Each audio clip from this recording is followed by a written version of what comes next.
नमस्कार दोस्तों, स्वागत है मेरे YouTube channel Indian Ayurvedic doctor पर। दोस्तों मैं हूं आपका दोस्त MKS माइसैनी। दोस्तों जैसा कि आप सभी को पता है कि मैंने फिजियोलॉजी फर्स्ट जो BMS फर्स्ट ईयर में है उसके अध्याय 3 फर्स्ट जो मॉडर्न पार्ट है उसका अध्याय 3 पहला फर्स्ट है होम्योस्टेटिस कर लिया, दूसरा सेल, तीसरा रेस्टिंग मेम्ब्रेन पोटेंशियल कर लिया। अब आता है फोर्थ नंबर पर श्वसन संस्थान मतलब फिजियोलॉजी ऑफ रेस्पिरेटरी सिस्टम। दोस्तों आपने देखा था कि पिछले तीनों में से होम्योस्टेटिस, सेल और रेस्टिंग मेम्ब्रेन पोटेंशियल में रेस्टिंग मेम्ब्रेन पोटेंशियल का वेटेज ज़्यादा था एग्जाम की दृष्टि से। मैंने आपको बताया था कि उन दोनों की बजाय रेस्टिंग मेम्ब्रेन पोटेंशियल के क्वेश्चन ज़्यादा आते हैं। अब उससे भी ज़्यादा इंपॉर्टेंट क्वेश्चन आता है श्वसन संस्थान से, जो हमेशा एक लेंदी क्वेश्चन आता है। कितने नंबर का आता है? 10 नंबर का। दोस्तों मैं आपको पहले ही बता दूँ, ये कोई लेक्चर्स वीडियो नहीं है, ठीक है, कि आप सोच रहे हो मैं लाइन टू लाइन बताऊंगा आपको। मैं ओनली आपको गाइड कर रहा हूँ कि किस तरीके से आपको स्टडी करनी है, कहाँ से आपको नोट्स मिलेंगे। बहुत से स्टूडेंटों के पास नोट्स नहीं होते हैं तो उनको प्रॉब्लम होती है, तो नोट्स के मिलने के लिए मैंने डिस्क्रिप्शन में मेरे व्हाट्सएप नंबर दे रखे हैं, आप मुझसे कॉन्टैक्ट कर सकते हैं। जो भी आपसे चार्ज लगेगा वो पे करके आपको नोट्स मिल जाएंगे, ठीक है। और कौन से टॉपिक इंपॉर्टेंट है, किस तरीके से स्टडी करनी है, इंग्लिश से घबराना नहीं है, कैसे आंसर करने हैं, वो सारी बातें हम डिस्कस करते हैं। ये कोई मतलब लेक्चर्स वीडियो नहीं है, मतलब एक गाइड वीडियो है। आपको श्वसन संस्थान मतलब इस तरीके से मैं प्रत्येक चैप्टर के गाइड वीडियो बना रहा हूँ, ओके। ये लेक्चर्स वीडियो नहीं है। तो वीडियो स्टार्ट करते हैं। श्वसन संस्थान physiology of respiratory system.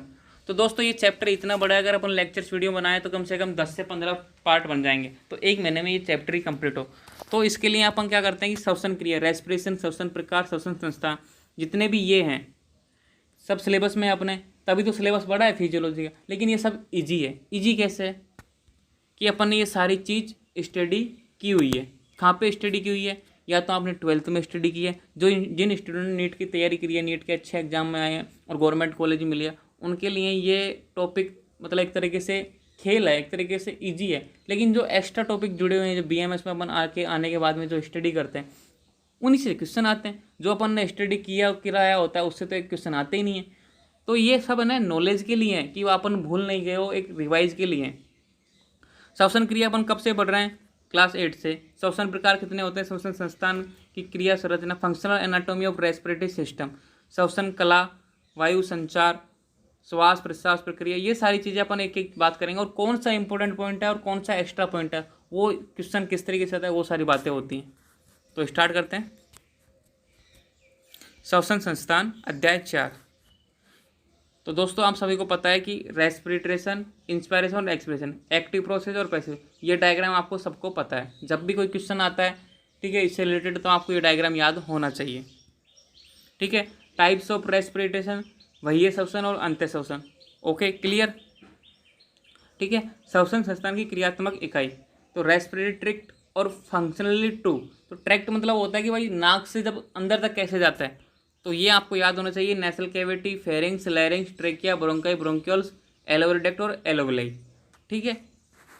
The conductive portion और the respiratory function. Conductive portion मतलब ये है जो मतलब वायु को लेके जाता है जहाँ तक। तो कंडक्टिव पोर्शन में आता है कि nose, pharynx, larynx, trachea, bronchi, bronchioles, terminal bronchi. और जो रेस्पिरेटरी पोर्शन में आता है the main site of gas exchange between the air and blood, वह एरिया जहाँ से मतलब वायु का और रक्त में आपस में चेंज होता है, वह रेस्पिरेटरी ब्रोंक्यूल्स, एलोवेरी डक्ट्स, एलोवेरी सैक और एलोविलाई, ठीक है, जो अपने अंदर जाके लंग्स में होती हैं, अंदर ही अंदर। ब्रांचिंग फ्रॉम ट्रेकिया टू एलोविलाई, ये ब्रांचिंग होते हैं ट्रेकिया से प्राइमरी ब्रोंकाई, सेकेंडरी, तृतीयक ब्रोंकाई, ये सब आपको पता होगा, ठीक है। वायुकोश, वायुकोश में 2 प्रकार के सेल होते हैं, टाइप होता है एलोवेरी सेल्स और type 2 alveolar cells secrete alveolar fluid sufficient होता है, मतलब एक तरीके से तरल पदार्थ, वो सारी चीज़ें। ये इसका डायग्राम है।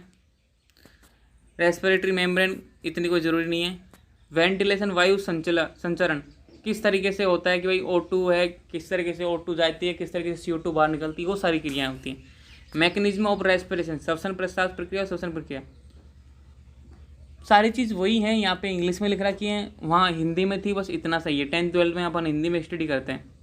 कौन सी मसल्स कार्य करती हैं, क्या इंटरकोस्टल मसल से डायफ्राम सहायता करता है, external intercostal muscle, internal accessory muscles, सहायक मसल्स भी आए। तो ये सारी चीज़ें अपन को धीरे धीरे याद हो जाती हैं जब हम BMS में आते हैं, BMS फर्स्ट ईयर में स्टडी करते हैं। तो ये सारी चीज़ रटने की जरूरत नहीं होती है, आप एक बार स्टडी करो, आपको श्वसन तंत्र की सारी क्रियाविधि याद होने लग जाएगी। क्वेश्चन किस तरीके से आता है, क्वेश्चन आता है कि अदर फैक्टर्स, ये भी नहीं आता। लंग्स वॉल्यूम, देखो ये क्वेश्चन वेरी वेरी इंपॉर्टेंट है। लंग्स वॉल्यूम, फुफ्फुस आयतन, कभी भी 2 नंबर में आपसे पूछ लेता टिडाल वैल्यू, टिडाल वॉल्यूम, श्वसन आयतन कितना होता है, श्वसन मिनट आयतन आरएमपी क्या होता है, ठीक है, आईआरवी क्या होता है, ये सारी मतलब फुफ्फुसी आयतन इंपॉर्टेंट टॉपिक है। ओके, ये आपको याद होनी चाहिए। इसको आप अगर ग्राफ के माध्यम से समझोगे तो इजी वे में समझाएगा। कभी मैं फ्यूचर में कभी लेक्चर्स वीडियो बनाऊंगा तो इसको समझाऊंगा, लेकिन आप इस पर स्टार मार्क लगा सकते हो। ये क्वेश्चन 2 नंबर से और 5 नंबर का क्वेश्चन बनता है इसमें से, ठीक है। जो लंग्स कैपेसिटी कितनी होती है ये इसी के अंदर आता है, इसी पॉइंट के अंदर आता है। ये दोनों मतलब एक ही हैं। फुफ्फुस आयतन में भाई लंग्स कैपेसिटी भी कितना होगा, कितना भरेगा, वो सारी चीज़ें, ठीक है। अब आगे है गैसों का आंशिक दाब। आंशिक दाब क्या है कि उसके परिवहन में वो सहायक करते हैं भाई, जहाँ पे कम होगा वहाँ चली जाएगी, वहाँ से ज़्यादा वहाँ से आ जाएगी, वो सारी है। ऑक्सीजन का विसरण, गैसों का विनिमय, संचयन,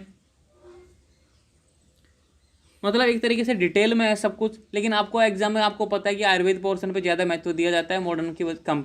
बहुत से स्टूडेंट को इस क्लास में करवाते भी नहीं है कोर्स, तो मैं आपको बता रहा हूँ कि नोट्स तो मिल जाएंगे मेरे पास से, आपको स्टडी क्या करना है।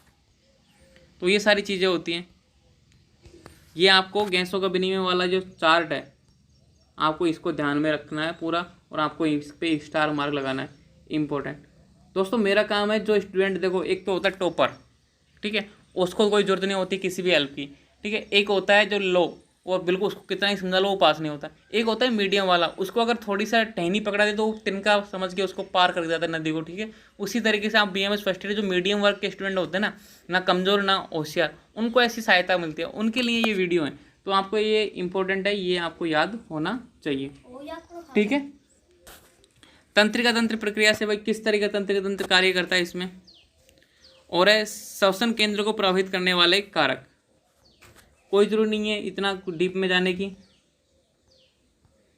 इस तरीके से इसमें ये होता है। इसका ये पार्ट फर्स्ट है, पार्ट सेकंड में जल्दी ही बनाऊंगा। आई होप पार्ट सेकंड में और इंपॉर्टेंट टॉपिक बताऊंगा कि कैसे किस तरह के क्वेश्चन आते हैं, और पार्ट सेकंड से ही ज़्यादा इंपॉर्टेंट क्वेश्चन। ये सारी चीज़ तो अपन ने पीएमटी की तैयारी करते समय या फिर 12th में स्टडी कर लिया था, जो इस PDF में है या फिर इस यहाँ तक जो अपन पहुँचे हैं। लेकिन जो कृत्रिम श्वसन है, ठीक है, वो किस तरीके से होता है, कितनी विधियाँ हैं, वो ना उनके नाम क्या है, उनके प्रोसेस क्या है, वो सारी चीज़ें सेकंड पार्ट में बताऊंगा। वो इंपॉर्टेंट है और उसी से क्वेश्चन आता है। दोस्तों जो अपन पहले स्टडी कर चुके हैं उससे क्वेश्चन नहीं आता, क्वेश्चन उन्हीं से आता है जो एक्स्ट्रा है, क्योंकि बीएमएस अपन 12th तक जो उसके लेवल के क्वेश्चन थोड़ी आएंगे, क्वेश्चन तो एक्स्ट्रा वाले आएंगे ना, इसलिए सेकंड पार्ट और ज़्यादा इंपॉर्टेंट रहेगा इस पार्ट का, श्वसन तंत्र का। Thank you.